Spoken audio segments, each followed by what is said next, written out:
అందరికీ నమస్కారం. నా పేరు భార్గవ్. ఈరోజు కార్యక్రమంలో మనం చర్చించబోయే అంశం ఆర్టీఐ యాక్ట్ గురించి. మనందరికీ తెలుసు, సమాచార హక్కు చట్టం 2005లో ఈ భారతదేశానికి వచ్చింది. ప్రధానంగా ఈ సమాచార హక్కు చట్టం యొక్క ముఖ్య ఉద్దేశం ఏంటంటే, ప్రభుత్వ ప్రతినిధులు కానీ, ప్రభుత్వ ఉద్యోగులు కానీ, అంటే ప్రజల డబ్బుతో జీతాలు తీసుకునే ప్రతి వారు కూడా ఈ ఆర్టీఐ పరిధిలోకి వస్తారు. వారు ఏ ఏ పనులు చేస్తూ ఉన్నారు, అదేవిధంగా వారి ఆస్తి వివరాలు ఏంటి, ట్రాన్స్పరెన్సీ ఉండడానికి, అంటే ఎక్కడా కూడా దాగుడు మూతలు లేకుండా వారి ప్రజా జీవితాన్ని కానీ లేకపోతే ఆర్థిక జీవితాన్ని కానీ బట్టబయలు చేసే చట్టం ఇది. అంటే ఆ ప్రజాప్రతినిధులు ఎవరైతే ఉన్నారో వారు ఎలక్ట్ అయిన తర్వాత వాడి ఆస్తులు ఎంత ఏంటి అని మనం ఒక అప్పీల్ రాసి ఒక పేపర్ మీద రాసి మనం కనుక ఆర్టీఐ 10 రూపాయల స్టాంప్ అంటించి ఆర్టీఐ వేస్తే ఖచ్చితంగా మనకి సమాచారం వచ్చేది. ఒకవేళ సమాచారం ఇవ్వకపోతే మళ్ళీ మనం అప్పీల్కి వెళ్ళేవాళ్ళం. అది కూడా ఇవ్వకపోతే డిస్టిక్ లెవెల్లో కదా, డిస్టిక్ లెవెల్ నుంచి స్టేట్ లెవెల్కి వెళ్ళేవాళ్ళు. సో ఇట్లాగా సమాచార హక్కు చట్టం యొక్క ముఖ్య ఉద్దేశం ఏంటంటే పారదర్శకత, ట్రాన్స్పరెన్సీ ఉండాలి.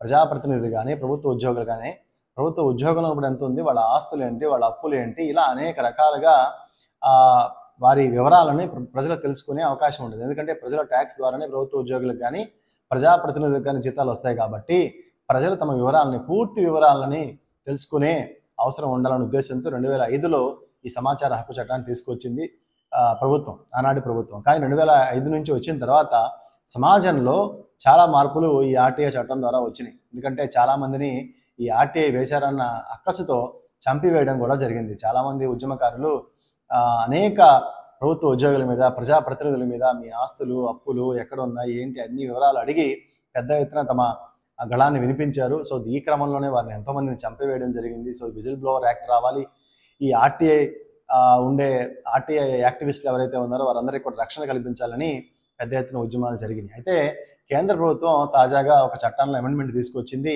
దాన్ని డిపిడిపి అంటారు, డిజిటల్ పర్సనల్ డేటా ప్రొటెక్షన్. అంటే డిపిడిపి యొక్క ముఖ్య ఉద్దేశం ఏంటి అని అంటే, ఇంతవరకు ఏదైతే వ్యక్తిగత జీవితం సంబంధించినవి కూడా అడిగేవారు. అంటే ఏంటి అని అంటే, సపోజ్ ఫర్ ఎగ్జాంపుల్ ఒక ప్రజాప్రతినిధి ఉన్నాడు. ప్రజాప్రతినిధి మీ కుటుంబంలో ఎంతమంది ఉన్నారు, మీ కుటుంబ సభ్యుల యొక్క ఆస్తులు ఎంత, అదేవిధంగా మీరు ఏ కాన్స్టిట్యున్సీలు తిరుగుతారు, మీ పెట్రోల్ ఖర్చులు ఎంత అవుతున్నాయి, మీరు పెట్రోల్ ఖర్చు ఎంత క్లెయిమ్ చేసి, ఇలాంటి వివరాలన్నీ కూడా అడిగే అవకాశం ఉంటుంది. కానీ ఇప్పుడు వచ్చినటువంటి అమెండ్మెంట్లో ఏంటి అని అంటే, ఈ డిపిడిపి యాక్ట్లో మనం వ్యక్తిగత వివరాలను అడగకూడదు అని చెప్తున్నారు. వ్యక్తిగత వివరాలు అడగకూడదు అంటే ఇది మీకు ఉదాహరణ చెప్తాను. మనం ఎప్పుడైనా ఒక ఆర్టీఐ వేసి ఈ గ్రామంలో ఎంతమందికి ఉచిత ఇళ్ళు ఇచ్చారు, వాళ్ళ వివరాలు ఏంటి అని అడిగామనుకోండి. ఫర్ ఎగ్జాంపుల్ ఒక అధికారి మీద మనకు అనుమానం ఉంది, ఆయన తన సొంత వాళ్ళకో లేకపోతే రూలింగ్ పార్టీ వాళ్ళకో ఎక్కువ ఉచిత ఇళ్ళు ఆయన అందజేశారని ఒక అనుమానం వచ్చింది. కాబట్టి అధికారి మీద, ఆ అధికారి గురించి పూర్తి వివరాలు అడుగుతూ, అంటే ఆయన ఎప్పుడు ఉద్యోగంలో వచ్చాడు, ఎక్కడ వచ్చాడు, ఎన్నిసార్లు ట్రాన్స్ఫర్ అయ్యారు, ఎన్నిసార్లు డిస్మిస్ అయ్యారు, అదేవిధంగా ప్రస్తుత పలానా గ్రామంలోకి ఎప్పుడు వచ్చారు, ఈయన విడుదల చేసినటువంటి ఉచిత ఇళ్ళు ప్రభుత్వం ఎన్ని మంజూరు చేసింది, ఆ మంజూరు చేసిన ఇళ్లలో లబ్ధిదారుల వివరాలు ఏంటి అని మనం ఒక ఆర్టీఐ వేసాం అనుకోండి. ఇదివరకు అయితే అన్నీ ఇచ్చేవాళ్ళు.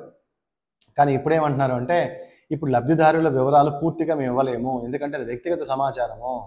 అంటే వాళ్ళ పేర్లు, వాళ్ళ కులాలు, ఎవరైతే లబ్ధిదారులు ఉన్నారో వాళ్ళ పేర్లు, కులాలు, వాళ్ళ ఫోన్ నెంబర్లు, మన పర్సనల్ ఇన్ఫర్మేషను మేము ఇవ్వము.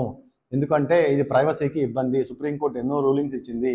సో వ్యక్తిగత ప్రైవసీ దెబ్బతినకుండా చర్యలు ఉన్నాయి. కాబట్టి ఈ ప్రైవసీని మేము కాపాడాలి, కాబట్టి ఈ చట్టంలో అమెండ్మెంట్ చేస్తున్నాము అని చెప్తున్నారు. వాస్తవానికి ఆర్టీఐ చట్టం సెక్షన్ 18(1)లో కూడా వెరీ క్లియర్గా ఉంది. అంటే ఏది వ్యక్తిగత విషయాలు, ఏది బహిర్గత విషయాలు అని దాంట్లో ఉంది. కొత్తగా ఉండేదేమీ లేదు. సో దాంట్లో వెరీ క్లియర్గా ఉంది ఏంటి అంటే, ప్రభుత్వానికి సంబంధించి ప్రభుత్వ జీతాలు తీసుకుంటున్నారు, ప్రభుత్వ విషయాలను బట్టబయలు చేయాలి. అదేవిధంగా ప్రభుత్వ ఉద్యోగిగా ఉన్నప్పుడు, ప్రభుత్వ జీతాన్ని తీసుకుంటున్నప్పుడు నీ వివరాలను పూర్తిగా చెప్పాల్సిందే అని చెప్పింది. కానీ ఇప్పుడు ఏంటంటే, వ్యక్తిగత గోప్యత పేరుతో ఈ చట్టంలో అమెండ్మెంట్ తీసుకొచ్చి మేము పూర్తి వివరాలను మీకు అందించలేము, ఎందుకు అంటే ఇది వ్యక్తిగత గోప్యతకి నష్టం చేకూరుతుంది అని చెప్పి వాదిస్తూ ఉన్నారు మన కేంద్ర మంత్రి అశ్విన్. ఆయన మన సాంకేతిక మంత్రి కూడా. సో అశ్విని వైష్ణవ్ ఈయన ఏమంటారంటే, మీకు వ్యక్తిగత విషయాల్ని బహిర్గతం చేసే అధికారం మాకు లేదు సుప్రీంకోర్టు రూలింగ్ ప్రకారం అని చెప్తూ ఉన్నారు. ఇప్పటికే ఆర్టీఐ యాక్ట్ని అన్ని రకాలుగా వీక్ చేస్తూ ఉన్నారు. ఇప్పుడు తీసుకొచ్చిన ఈ అమెండ్మెంట్ డిపిడిపి అనే వదులుతూ ఉందో, మేము పూర్తిగా వ్యక్తిగత వివరాలు నిషేధిస్తున్నామంటే, వ్యక్తిగత విషయాలను నిషేధిస్తే ఇక అడిగేది ఏముంటుంది, ప్రభుత్వం ఎంత వచ్చింది, ఎంత ఖర్చు చేసిందంటే దాని పూర్తి సమాచారం మనకి రాదు. ఎందుకంటే ఈ అధికారి ఎన్ని ఇళ్ళు మంజూరు చేశారు, మంజూరు చేసిన వ్యక్తిదారులు లబ్ధిదారులు ఎవరు, వాళ్ళ ఫోన్ నెంబర్లు ఏంటి, లేకపోతే వాళ్ళు ఎక్కడెక్కడ ఉంటారు అన్నీ మనకు సమాచారం వస్తేనే ఒక కంక్లూజన్కి వస్తాం. అట్లా కాకుండా వాళ్ళ పేర్లు ఇవ్వం మేము, వాళ్ళ వివరాలు ఇవ్వం మేము, ఎందుకంటే అది వాళ్ళ వ్యక్తిగత గోప్యతకి ఇబ్బంది. ఆ వివరాలు కనుక మేము మంజూరైన వాళ్ళు వివరాలు కనుక మేము ఇస్తే వాళ్ళ వ్యక్తిగత గోప్యతకి ఇబ్బంది కాబట్టి ఏమో అంటారు. అంటే సమాచారం ఏమో అని ఇండైరెక్ట్గా చెప్తున్నారు. కాబట్టి ఇది ఖచ్చితంగా ఆర్టీఐ యాక్టివిస్టులు ఎవరైతే ఉన్నారో, సామాజిక ఉద్యమకారులు అందరూ కూడా ఈ ఆర్టీఐ యాక్ట్ని వ్యతిరేకించాల్సిన అవసరం ఎంతైనా ఉంది. ఇది ఈరోజు వీడియో. మరొక వీడియోతో మళ్ళీ కలుసుకుందాం. అంతవరకు సెలవు. నమస్కారం.